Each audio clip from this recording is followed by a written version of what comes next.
Hi bro. Hi. నిన్న పవన్ కళ్యాణ్ గారు press మీట్లో తెలంగాణ మీ అయ్యే జాగిరా అని కొన్ని వ్యాఖ్యలు చేశాడు కదా, ఎలా అనిపిస్తుంది? అయ్యే జాగిరి అంటే ఎవరైనా వాళ్ళు అయ్యే జాగిరి అంటారు. ఎందుకంటే ఈ ఉద్యమాల కోసం రెండు రాష్ట్రాలుగా విడిపోయినాం కాబట్టి అనామలు ఉండొచ్చు. మీ అయ్యే జాగిరి అంటే మా అయ్యే జాగిరి అంటాం, ఎవరేమైనా అంటారు తెలంగాణ ప్రజలు ఎవరైనా. కాకపోతే పవన్ కళ్యాణ్ రాజకీయం కానీ ఏం అవకాశం ఉంది తెలంగాణ ఇక్కడ బంకచర్ల ప్రజలు కడుతున్నారు. అది ఆంధ్రప్రదేశ్ నాయకులు ప్రజలందరూ తను స్వాగతిస్తున్నారు. తెలంగాణ ప్రజల నాయకులు వ్యతిరేకిస్తారు. పవన్ కళ్యాణ్ ఎక్కడ ఉంటాడు? ఆంధ్రాకు ఉంటాడు, తెలంగాణకు ఉంటాడా? ఆంధ్రకే ఉంటాడు. ఆంధ్రాకు ఉంటాగా. అప్పుడు మన రాజకీయం ఎట్లా? ఇంకోటి 5-7 మండలాలు మాకు కావాలని తెలంగాణ ప్రజలు. ఈ పవన్ కళ్యాణ్ ఇక్కడ హామీ ఇస్తారా, అక్కడ హామీ ఇస్తారు డిప్యూటీ సీఎంగా, అక్కనే కదా.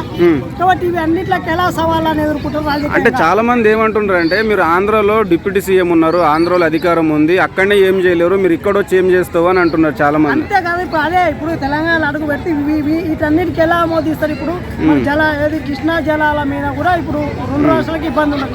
పవన్ కళ్యాణ్ ఒక ఆంధ్రప్రదేశ్ డిప్యూటీ సీఎం ఉంది, తెలంగాణకు సపోర్ట్ చేస్తారా, అక్కడ సపోర్ట్ చేస్తారా?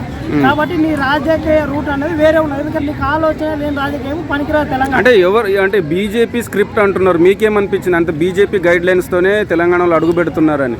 బీజేపీ గైడ్ లైన్స్ అంటే ఇప్పుడు బీజేపీ ఒకవేళ ఇళ్ళని చంద్రబాబుని కలుపుకొని వచ్చినందుకు తెలంగాణ బీజేపీ భూస్థాపితం అయిపోయింది. ఇక కార్యకర్తలు వాళ్ళని ఒప్పుకోవడం లేదు. అంటే బండి సంజయ్ గారేమో మేము 28-29లో తెలంగాణలో అధికారంలోకి వస్తామని చెప్తున్నారు కదా.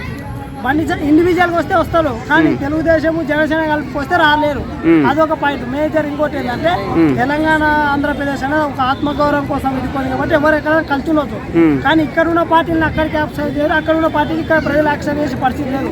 ఎవరంతా వాళ్ళ మీడియా ఉండదు కాబట్టి చూపించి ఒక హీరో టైప్ క్రియేట్ చేసుకోక తప్ప ఎవరు యాక్సెప్ట్ చేసేదానికి ప్రజలు సిద్ధంగా లేరు.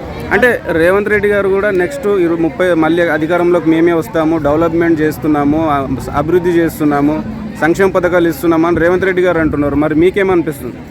రేవంత్ రెడ్డి సంక్షేమ పథకాల పూర్తి స్థాయిలో ఫెయిల్ అయ్యాడు. వాస్తవం చెప్పాలంటే ఆయన మీన మాటలు తప్ప ఎప్పుడు కూడా చేతలు లేదు. ఎందుకంటే ఆయన ఏమనుకున్నా అంటే ఎలక్షన్ వస్తే మా నాయకుడిలాగా ఏదైనా వేస్తే కింద పెడితే ప్రజలు అదే మాట్లాడతారు, ఓట్లేస్తారు అనే హామీతో పోతారు తప్ప నిజంగా ప్రజలకు చేసింది రేవంత్ రెడ్డి ఏం లేదు. ఇది వాస్తవం. ఎందుకంటే ఆయన ఏమనుకున్నా అంటే లాస్ట్ ఎలక్షన్ వచ్చి మూమెంట్లో ఏదో ఒక హామీలు ఇస్తే ప్రజలు అప్పుడు మళ్ళీ పిచ్చోళ్ళు అయితే రోడ్లు వేస్తారు అనుకోవాలి. అట్లాంటివి లేదు.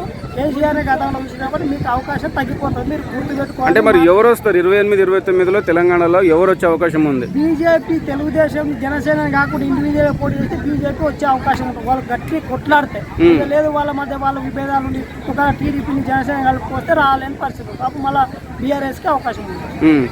అంటే కవిత గారు ముఖ్యమంత్రి అవుతా అంటున్నారు. మళ్ళీ కవిత గారికి ఎవరు అవకాశం ఇవ్వారన్న? ఇక్కడ ఉన్న ఈ పార్టీల మధ్య వీళ్ళ మధ్య ఇబ్బందులు వస్తాయని కవిత గారికి అంత ఉండదు. ఏమని ఉంటే అక్కడ 2 సీట్లు ఏమో చెప్పలేం, కానీ మెజారిటీ కవిత గారికి అవకాశం వచ్చే పరిస్థితి లేదు భవిష్యత్తులో చెప్పలేదు. అంటే నిన్న పవన్ కళ్యాణ్ గారు గట్టిగా బల్లగుద్ది చెప్పారు, తెలంగాణలో జనసేన పార్టీ పోటీ చేస్తుంది, ప్రతి సమస్య మీద ప్రశ్నిస్తుంది అని చెప్పి జిహెచ్ఎంసీలో కూడా పోటీ చేస్తుంది అన్నట్టు కూడా గట్టిగా చెప్పాడు. నెక్స్ట్ జిహెచ్ఎంసీ పవన్ కళ్యాణ్ గారు ఒకటి ఏంటంటే ప్రజలు కూడా తెలుసుకోవాల్సింది, తెలంగాణలో జనసేన ఉంటుందని ఆల్మోస్ట్ 2023లో పోటీ చేసి ఉండేది కొత్తగా ఎక్కడికి వెళ్ళి వస్తుంది.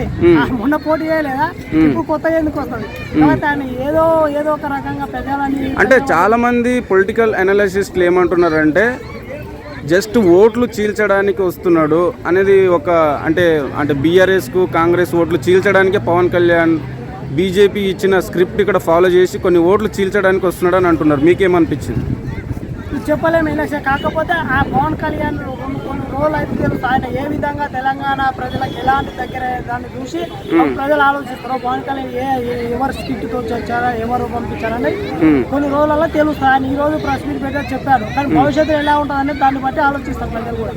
కాకపోతే మొత్తం పైన ఇక్కడ జనసేన కావచ్చు, టీడీపీ కావచ్చు ఎలాంటి అవకాశం ఇవ్వాలి ప్రజలు అది యాక్సెప్ట్ చేసే పరిస్థితి లేదు. వాళ్ళ అభిమాన కాడికి ఏమన్నా సవాళ్ళు చేస్తున్నారు, కానీ మిగతా ప్రజలు యాక్సెప్ట్ చేయరు. అది ఓటుగా కన్వర్ట్ కాదంటారా? ఖచ్చితంగా కాదు. ఎందుకంటే ఒక రకమైన ఇబ్బందులతో విడిపోయాం కాబట్టి అక్కడ పార్టీలకు ఇక్కడ ఇక్కడ పార్టీలకు అక్కడ చేయరు. నాయకుడిగా ఒక వ్యక్తులుగా అనామలుగా అందరం కలిసి వచ్చు, కానీ పార్టీలకు అవకాశం ఇచ్చే పరిస్థితి లేదు. ఇచ్చే దాంట్లో మన జిహెచ్ఎంసీ ఎందుకు రిటర్న్ తీసుకున్నప్పుడు పవన్ కళ్యాణ్ గారు పోటీ ఎక్కువ ఎందుకు రిటర్న్ పెట్టాడు? ఉన్నాయనే కదా ఎందుకు పోటీ రిటర్న్ పెట్టాడు? ఓట్లు రావనే పరిస్థితి ఆయన గెలిచి కాబట్టి రిటర్న్ భవిష్యత్తులో ఎవరికి కూడా అట్లాంటి అవకాశం ఉండలేదు. Okay bro, okay, thank you.